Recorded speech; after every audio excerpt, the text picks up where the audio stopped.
নজর রাখবো পরবর্তী সংবাদে।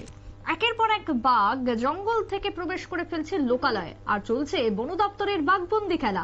আজকে সেই খেলায় দেখাবো, তবে বাঘবন্দি খেলাতে এবার টোপ হিসাবে ব্যবহার করা হলো ছাগলকে।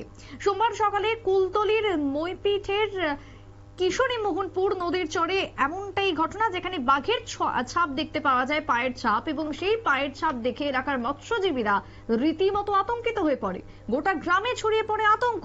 তারপরে দেখা যায় যে মঙ্গলবার বাঘ সকাল বেলাতে অবস্থান বদল করেছে। কিভাবে না, সেই পায়ের ছাপ দেখেই তারা বুঝতে পারলেন যে বর্তমানে উত্তর পূর্বে সরে গিয়েছে সুন্দরবনের সেই অনুপ্রবেশকারী বাঘ।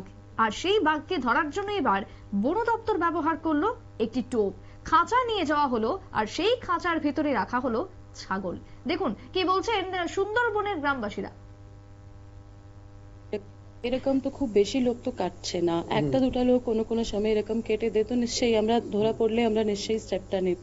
কিন্তু সেই ছাড়া যে নেটটা যে আছে অলরেডি আমরা অনেকটা রিপেয়ার করে ফেলেছি। এখানে আপনি নিজেও দেখতে পারেন কি অনেকটা রিপেয়ারিং অলরেডি হয়ে গেছে। কিছু অংশটা যেটা বাকি আছে সেটাও অলরেডি আমাদের প্রপোজালটা অ্যাপ্রুভ হয়ে গেছে, সেটাও আমরা তাড়াতাড়ি এখানে রিপেয়ারটা করে দিচ্ছি। একটা শেষ প্রশ্ন করছি ছোট্ট করে, এটা আপনার এলাকা নয় তো, মানে আপনার এলাকার ঘটনা নয়, সামগ্রিক অর্থে আপনার অভিজ্ঞতার পরিপ্রেক্ষিতে বলছি।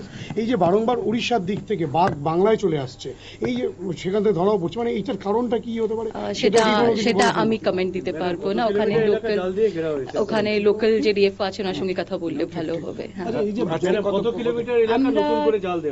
নতুন করে এখন কোথায়? এইদিকে আমরা 1.5 কিলোমিটার দিয়েছি কাল থেকে। হ্যাঁ, গ্রামবাসীরা বলছে বাঁধের উপরে পোস্টে লাইটের ব্যবস্থার জন্য পুরোপুরি বলছে। কিছু লাইট তো অলরেডিও করা হয়েছিল, কিন্তু এই ইলেকট্রিফিকেশনের জন্য কিছু কিছু অসুবিধা হয়ে যায়। তো আমরা দেখি আর কিছু কথা বলে এখানে কিছু সোলার লাইট দেওয়ার আমরা ব্যবস্থাটা আমরা করছি, সো দ্যাট কি এই প্রবলেমটা একটু কম করে হয়। ফেন্সিং এর ওখানে যে কাটা হচ্ছে সেগুলোকে বন্ধ করার জন্য আমরা ডিউটি যে হোর্ডিং ব্যানার লাগিয়েছিলাম, এখন ওরও লাগাতে হবে, আর তার সঙ্গে কিছু অ্যাওয়ারনেস প্রোগ্রাম আমাদেরকে ফার্দার করতে হবে।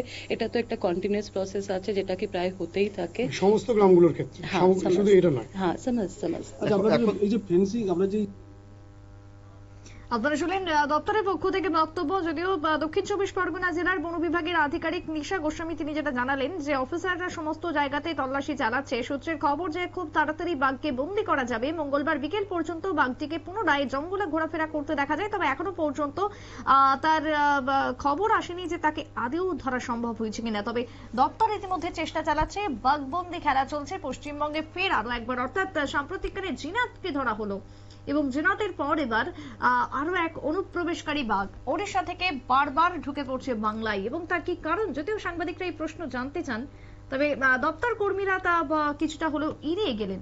বাঘকে বন্দী করতে এখন বর্তমানে টোপ হিসাবে ব্যবহার করা হচ্ছে একটি খাঁচা।